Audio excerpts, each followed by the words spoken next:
I have had well over a dozen surgeries in my life, and only once can I remember dreaming during a surgery. It was during my most difficult surgery of all. I am not a religious person, but I do acknowledge that people have profound experiences that touch their lives and change the way that they feel about themselves. Why? My honest answer is I don't know. Could the universe or some hyper beautiful creature be trying to help us? Could it be ourselves doing it? The honest answer again is I don't know. All I know is that during my first ilizarov surgery, I had a dream, one that I still think about to this day. It actually wasn't even a very long dream, but it was powerful. I was standing in a beautiful rolling field of tall grass and even taller purple and yellow flowers that stretched far beyond my ability to see. I could tell that somebody was standing just behind me, and I was talking to them. I never looked at them or saw them, but I knew that they were there. I was saying very excitedly and enthusiastically, I can't believe it. I just can't believe it. Was I really on Earth? Wow. I really can't believe it. I kept going on and on like that, feeling so privileged and grateful for the opportunity. The voice behind me kept saying, yep, you were there. You were really there. I kept going. Wow, I can't believe it. I was on Earth. I really was on Earth. The last thing the voice said to me was, yes, you were there, and you're going back. If I thought I was excited before, I nearly burst with joy when I replied, I'm going back? It was at that moment that I found myself in darkness. I heard my heart monitor beeping above my head, along with other kinds of beeping and whirring and ticking noises. Imagine having a dream like that and waking up in post-op to experimental ilizarov surgery. I felt a blood pressure cuff on my left arm activate. There was an oxygen tube under my nose. I couldn't quite remember what was going on. I was pretty sure I was in a hospital. That seemed to make the most sense to me. It took a while before I could open my eyes. When I finally did, I saw that there were large windows past my feet. A nurse walked by and said, oh, you're awake, if that's what you call awake. She said some other things, but I couldn't really understand her words. I could hear them, but I couldn't put them together to make sense of them. I couldn't really talk either. I tried, but I couldn't get my mouth and tongue to work right. She said that she would come back to check on me. She could have said that aliens were invading, and I wouldn't have understood her, and I wouldn't have cared either. I closed my eyes again for a while. My blood pressure cuff activated again. I could feel it squeezing my arm that time. When it was done, I tried to move my hand a little bit. My left hand was connected to all kinds of wires and tubes. I looked down, wondering what all that was for. That's when I tried to move my right arm. It didn't move at all. That jolted me right back to reality. I remembered exactly where I was and why I was there. I didn't want to look at my right hand. I was afraid of what I would see. Someone must have realized that I would react that way, because out of the corner of my eye, I saw that my arm was covered with a blanket. I looked at the mound there beside me. I tried to move my arm again.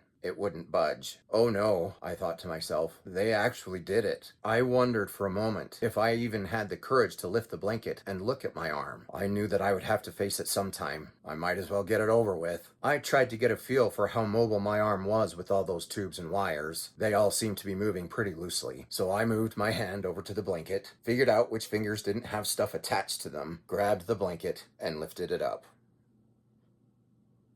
I only really caught a glimpse of my arm. I saw the rings. I couldn't see the screws, but I could see the elbow pin and the mid-arm pin. There were circular gauze pads held down by clips at the sites where the pins entered my body. Those gauze pads were white before they were put on me. They weren't white now. My arm was swollen to twice its usual size at least. I looked at it as long as I could stomach it, and then I put the blanket back down. I was still really groggy. I was thinking about what I just saw. Something started registering as being not as it should be. Did I see that right? I lifted the blanket again. My hand was a really unnatural dark color. The nurse passed by again. I called to her clumsily. My mouth still wasn't fully engaged yet. She asked me what I needed. I asked her, is my arm supposed to be that color? Let me take a look, she said. She lifted the blanket. Her eyes got really big, and she exclaimed, no, it is not. She rushed away from me. I heard her make a call. Then some kind of alarm began to sound. The nurse returned, lifted the blanket, and shook her head worriedly. Within moments, my ilizarov doctor and my hand doctor appeared, along with a couple other folks. The blanket came off, and everyone got really excited, but not in a happy way. It was the first time I saw the machine in full view. It didn't look pretty, but my hand looked worse. My ilizarov doctor grabbed a wrench and began twisting something on the extra long rod. The first thing he did didn't hurt at all. The next thing he did made me scream.